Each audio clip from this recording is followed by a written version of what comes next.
Hey, good morning, everybody. I don't know if it's morning while you're watching this, but it is morning for Mr. Sharpe here. So I am wishing you all the best today, and if it's at night, well, I wish you a very, very good night and a happy tomorrow morning.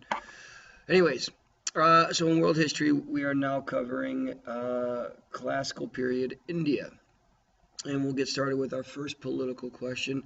Explain the organizational role that the Mauryan Empire had on the daily lives of their people in India during the classical period.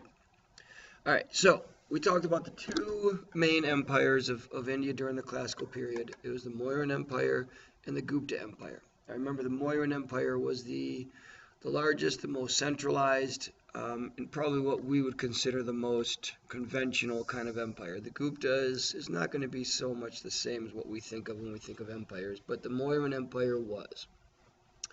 Um, it helped to unite most of India and provided security and stability. Ashoka was the best of all the Mauryan emperors, and he put out as an example of kind of his centralization and his ability to get policies met were these rock pillar edicts, all right, that spread law throughout the empire.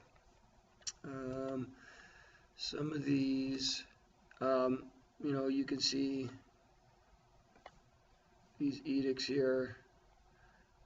Um, there was you can tell these are quite all these are written laws on here and codes that everyone had to follow, and these were found um, throughout India during the Mauryan time. And you can even see, I don't know if you can see that on there, but uh, the writings and all that, even just on these boulders, just to make sure that they were as widespread as could be. Um, so, and you have to think that, my gosh, to put out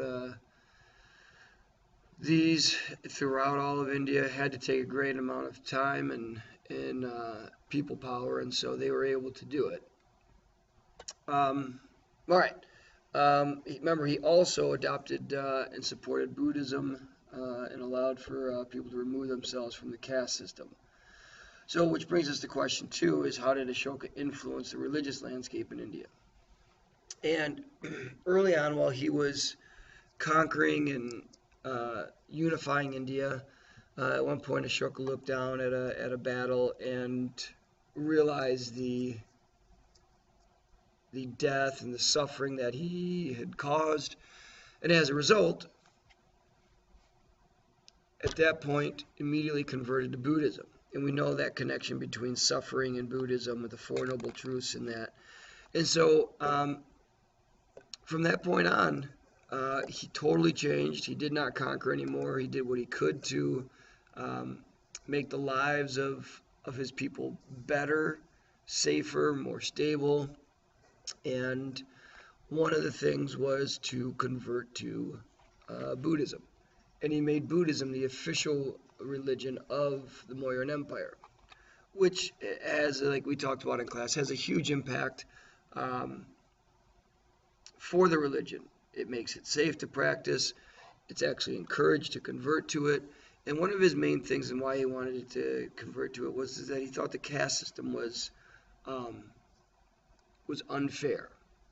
So um, it really gained in numbers under Ashoka, and without a doubt, Buddhism was able to last um, up until today and be a major world religion. Now, how did the Gupta Empire influence the religious landscape in India?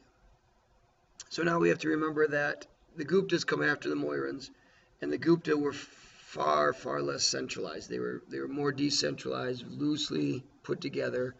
Um, but uh, the Gupta Empire decided to banish Buddhism and return back to Hinduism as the um, government's choice for the country's religion.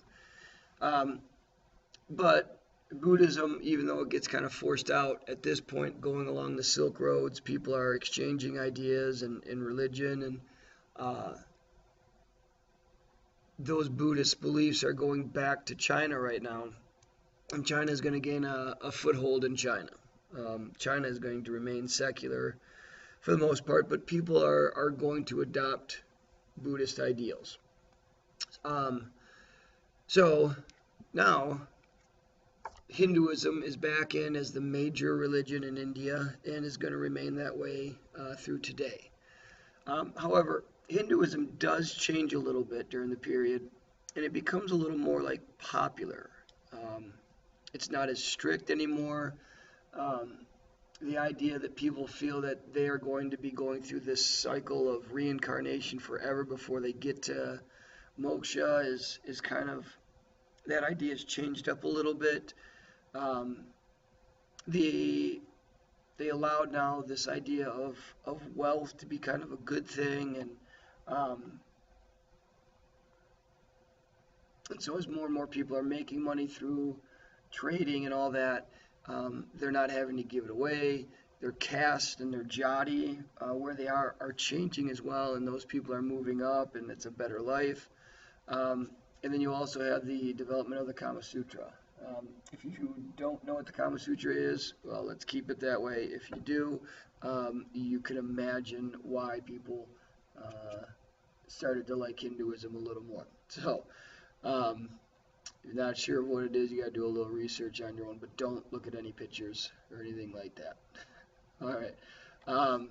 Next, an environmental question. How did the physical geography of India influence India's protection from invaders and involvement in trans-regional trade? India is isolated, and as we look at this map here,